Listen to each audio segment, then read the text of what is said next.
A bunch of people at a car factory. We could come up with a better one, but all it means is that you input specific numbers, dimension the quality. What do you think I might be doing? Determining if it's good or bad? Yeah, so your quality inspector is going to be going around determining whether the stuff that you're making in the factory is up to standard.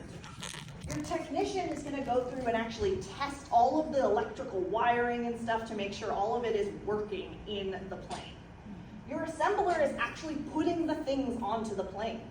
You know, using the screws and all of the little nuts and bolts that go into attaching one part of the plane to the other.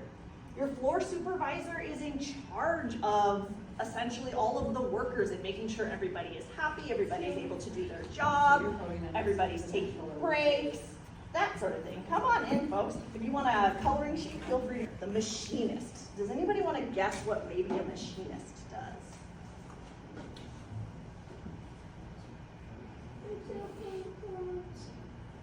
They do make airplane parts, actually, in this context, but how? Why would they be called a machinist if they're making airplane parts and not an airplane partsman?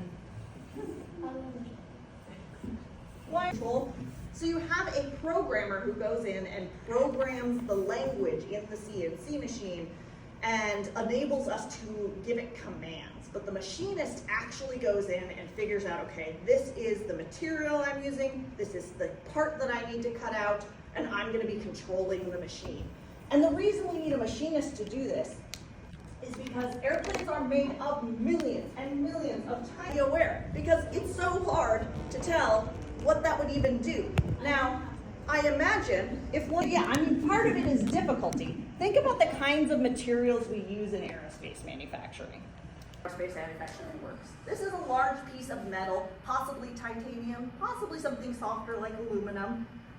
But you see how this machine is carving away? This is called subtractive manufacturing, as opposed to additive manufacturing. So additive, adding, you add something on. Subtractive manufacturing is when you start with a big block of material and you chip away. You might see this in wood carving, or when somebody carves a marble statue. You start with just a big block of material and you cut away to the very specific shape. Now the machine can cut away at metal very easily, and the machine doesn't have to worry about all those sharp metal bits flying in its face like it would if it was a person really close to all that metal. But the machine doesn't automatically know what those shapes need to be, and it doesn't necessarily know the best way to cut multiple shapes into one block, which is why you need the machinist there to make those decisions and tell the machine what to do. Is there anything else you notice about what's going on in this video? What we're doing is each get in half a sheet of paper as a size guide. This, right? This is half a sheet of paper. Like that. Scale how much when you weigh up. Some airplanes. And then I have a couple of funky shapes. I will warn you, this one is the hardest one to do for this activity. So if you want to challenge, you can choose one.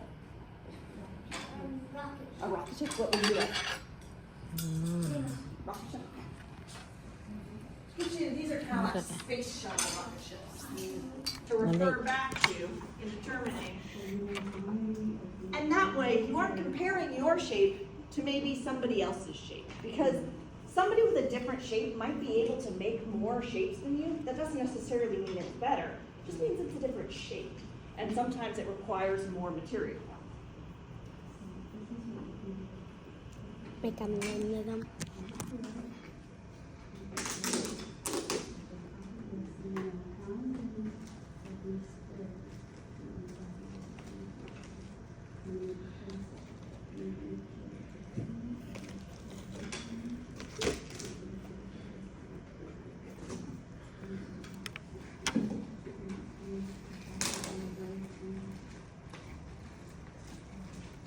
326.9, so I just say 327.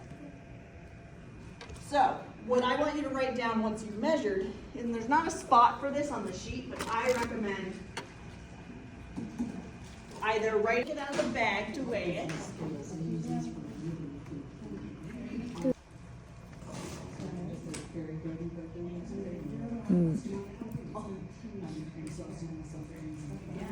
R เนอะ letter R เนอะ อะไร อืม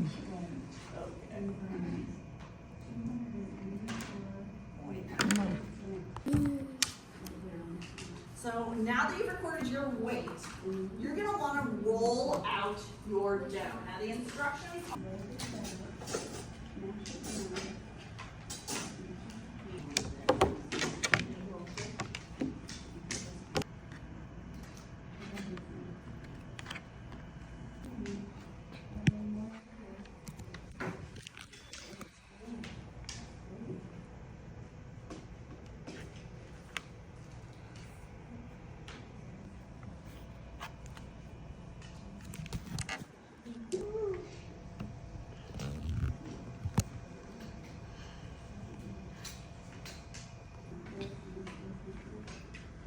Yeah, if you wanna use that rolling pin, I'll help.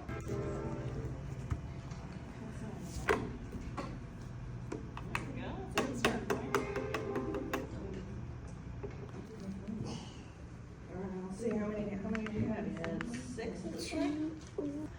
Try me right there. นี่ Oh, there you go. Oh yeah, I think it's the sharp end. You don't want to make a lot of waste with, because while you can pulp it down and kind of make some other things with it, it's not a program like this right here, and actually take images that are the same dimensions as the pieces that they're going to cut out. And you see how it's moving them around?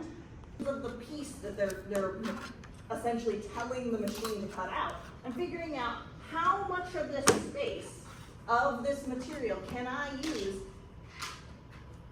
to the same space, instead of just putting them side by side with a bunch of space in between them. You turn them around.